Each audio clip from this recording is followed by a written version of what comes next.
लाहौर चौहंग में 16 साल तालबा से ज्यादती के बाद वीडियो के जरिए ब्लैक मेलिंग का वाकया। वजीर आला पंजाब की हदायत पर chairperson Punjab women protection authority Hina Parvez Bhatt का मुतासरा तालबा के घर दौरा। हिना परवेज भट्ट की मुतासरा तालबा और अली खाना से मुलाकात, मुकम्मल कानूनी और तहफ़्फ़ुज़ाती मामलात की यकीन दहानी।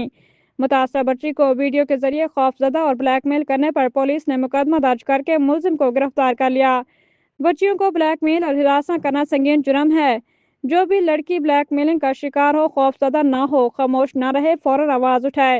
हुकूमत और कानून आपके साथ खड़े हैं। शिकायत दर्ज करवाएं, इंसाफ यकीनी बनाया जाएगा। ऐसे अनासर को कानून के कटहरे में लाकर सख्त सजा दिलवाएंगे। मुतासरा तालबा को कानूनी और नफ्सियाती मामलत फराहम की जाएगी। खवातीन और बच्चों के खिलाफ जराइम पर जीरो टॉलरेंस पॉलिसी है। खवातीन के लिए महफूज पंजाब वज़ीर आला मरीम नवाज शरीफ का वाज़िया विजन है। हिना परवेज भट्ट।